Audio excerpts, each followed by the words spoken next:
அருமையானவர்களை, இந்த நாளிலும் அவனுடைய வார்த்தை நான் இடத்திலே கொண்டு வருகிறேன்.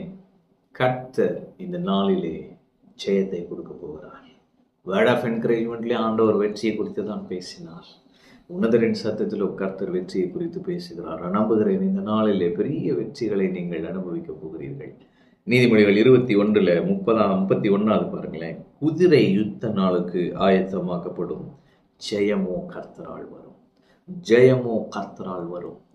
அப்ப நம்ம தேவன் ஜெயம் கொடுக்கிற தேவன். ஜெயம் கொடுக்கிற தேவன் இன்று உங்களுக்கு ஜெயத்தை கட்டளையிடுகிறார். நீங்கள் எதிர்கொண்டிருக்கிற சவால்கள் எதுவாயினும் நான் சொல்லுகிறேன், நீங்கள் ஜெயிப்பீர்கள்.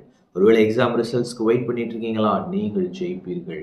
ஒருவேளை ஒரு ப்ரமோஷனுக்காக வெயிட் பண்ணிட்டு இருக்கீங்களா? லெட்டர் பாஸ் ஆயிடுச்சு, பட் இன்னும் ரிப்ளை வரல. நீங்கள் ஜெயிப்பீர்கள். ஆமென். குதிரை யுத்த நாளுக்காக ஆயத்தமாக்கப்படும், ஜெயமும் கர்த்தரால் வரும். அப்ப ஆயத்தமாக்கப்படுறது தான் குதிரையோட வேலை. நான் ஆயத்தமாகணும். என் எஜமான் பேச்சை கேட்டு நான் அவர் என்ன சொன்னார் அதை செய்யணும். ஆனால் வெற்றியை அவர் எனக்கு தருவார். நல்ல டீல்ல நான் ஆயத்தப்படுகிறேன், நான் பரீட்சை எழுதுகிறேன், ஆனா ரிசல்ட் அவர் பார்த்துக்கிறார். ஆமென்.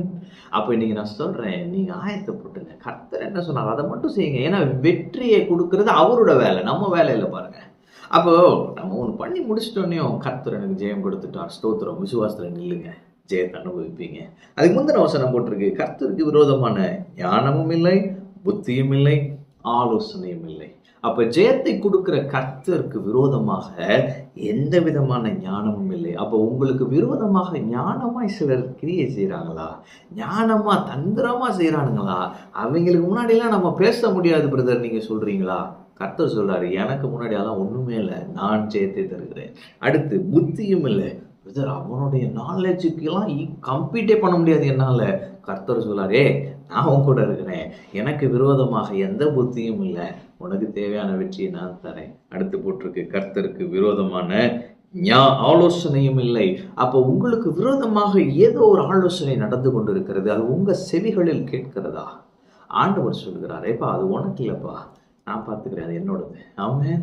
அப்போ கர்த்தருக்கு விரோதமாக ஞானமும் இல்லை, புத்தியும் இல்லை, ஆலோசனையும் இல்லை. கர்த்தர் ஜெயத்தை கொடுக்கிறார்.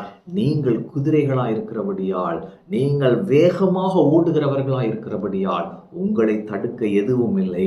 நீங்கள் எஜமான் கைகளின் கீழ் இருக்கும் பொழுது, அவருக்கு அடங்கி இருக்கும் பொழுது, அவருடைய பிரசனத்தில் நீங்கள் ஆயத்தமாக்கப்படும் பொழுது, அவர் உங்களை ஆயத்தப்படுத்தும் பொழுது, நீங்கள் உங்களை அர்ப்பணித்திருக்கும் பொழுது, கர்த்தர் உங்களை ஜெயத்தின் பாதைகளை நடத்துகிறவராயிருக்கிறார். நீங்கள் வீழ்ந்து போகிற குதிரை அல்ல, நீங்கள் வெற்றி பெறுகிற குதிரை. கர்த்தர் உங்களுக்கு இந்த நாளிலே ஜெயத்தை தருவார். ஆமென். கர்த்தர் உங்களோடு இருக்கிறார். கர்த்தர் உங்களை ஆசீர்வதிப்பார்.